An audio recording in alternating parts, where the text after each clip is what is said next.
Welcome to this week's episode of Leading with Confidence. My name is Confidence Sileme and I'm your host. This program is proudly powered by the William Sileme Foundation, and the foundation's mission is enabling education in Africa. This week I'd like us to talk on a topic I've titled Leadership Gears. Becoming a great leader requires that you put in the necessary work and dedication. In other words, it's not automatic. It's manual. Even professional drivers, those with a natural talent for driving, have had to put in the work to raise the level of their skills and become world champions. So, you can be sure that there is work that goes into becoming a great leader. Even if you have a natural inclination and ability to influence or inspire people, you must put in the work to develop your leadership skills and talent so that you can rise to the next level. When they teach you how to drive, you can learn using an automatic car or a manual car. There are differences, there are connotations, and there are implications for each. For instance, automatic transmission limits your capacity. Leadership is and will always be about people. How do you impact and influence people? How do you relate to or treat people? Those that do not want to put in the work necessary to improve their people skills become very limited in terms of their leadership function. In many business and management institutions, leaders are taught techniques for managing people. They are taught to be managers and not leaders. And so they become very limited in their conduct and their approach. It's easier to drive an automatic car than it is to drive a manual car. It's easier to be a manager than it is to be a leader. Leaders who only want to manage people as if they are machines with no emotions will be limited in terms of what they can achieve. It takes work to develop your people skills. It takes effort to develop your listening skills. It takes compassion and empathy to view people as not just as tools to be used, but as blood, spirit, soul, and body and bones that need to be cared for and who need to be connected with.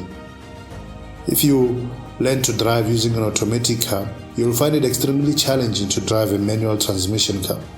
But when you learn through driving a manual car, driving an automatic car will become easier.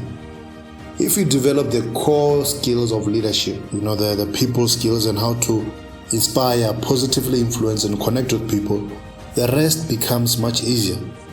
Even if you went to school and you were taught management instead of leadership, you can still learn the skills necessary to increase your leadership capacity. You can go beyond trying to manage people as if they are machines and robots. People are not meant to be managed, they are meant to be inspired and led. Manual transmission broadens your capacity. When you have the people skills and you value leading through inspiration instead of static and stagnant management, then you will broaden your leadership capacity. You'll be able to achieve greater things because you'll be leading your people well. As stated before, when you know how to drive a manual car, driving an automatic won't be difficult for you. You'll be able to implement systems and processes in a smooth way because you've got the people in your corner. Implementing such processes is much easier when you have connected with your people and you have their buy-in. The work you've put in to get a better understanding of your people, your environment, and all that pertains to what you do and how you do it will enable you to become a better leader. Don't try to use outdated forms of leadership. They may have had their place in olden times, but if you are to succeed as a leader in the modern era, you need to become more people-centric. People have more options and choices these days. They don't have to listen to you or follow you, and if you are cold and impersonal with your approach, you'll be looked over and ignored, and you'll have a hard time trying to achieve your mandates. The reverse gear.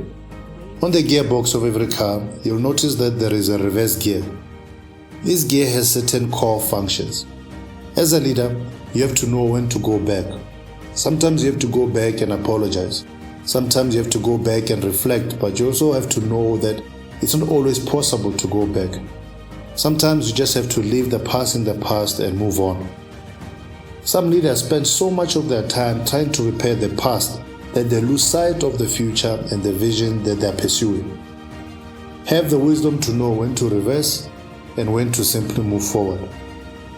The reverse gear can be used for repositioning yourself, like a car being backed out of a parking spot so that it can be repositioned to move forward. Note that the reversing is done with the end goal of moving the car forward. We don't reverse to go back. We reverse so that we are better enabled to move forward. The reverse gear is also for realigning. Sometimes when you park into a space, you need to reverse so that you are aligned correctly in the space where you've parked. This speaks of reflecting. At times, we need to take a small step back and reassess where we've been so that we can get a better understanding of where we are. When a person isn't parked properly, they impede others because they have overstepped the lines demarcated in their parking spot. People who do not take time to assess and reassess their lives often find themselves in a place of emotional uneasiness, and they project their negative feelings of uncertainty, discomfort, and insecurity onto others. But when you have reversed and realigned, you get into a space in your emotions where you are more confident in yourself and you feel more secure about your journey. Accelerating your leadership. Cars are created to transport people forward to their desired destinations, and they are equipped with gears that enable this forward motion. When you get into gear and you decide that your focus will be on advancing and progressing, you will begin accelerating your leadership. You will begin to see achievement like you've never seen before. The depth and width of your influence will increase, and you will emerge as a shining light amongst the people. You will begin exceeding expectations and excelling beyond what you thought was possible. When you accelerate, you exhilarate. People love watching Formula One races because of how exhilarating the pace is. Those who are excelling in their giftings are exciting to watch. That's why people pay money to watch sports games or go to Broadway. We pay because those people have developed their gift to the point where they are excelling and accelerating in those gifts. It's exhilarating to watch a superstar like Lionel Messi score a hat-trick in a cup final. When you accelerate, you motivate. You inspire others and you show them what's possible. You break the records that others have set, and you create new standards that inspire others to aim higher and achieve greater.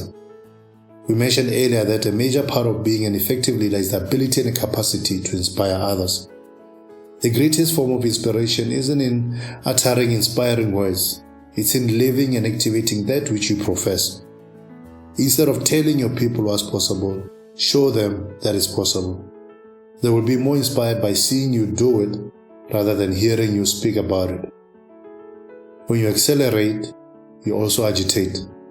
You'll make some others uncomfortable because they are used to going at a slower pace, and here you come doing and achieving more than what they thought is possible. Acceleration agitates those who love to live in the comfort zone. These are those who do not have big dreams or great ambitions. Those who have allowed the world to choke their vigor for life and who have given up on themselves. Those who no longer believe in their capacity to dream big and achieve big.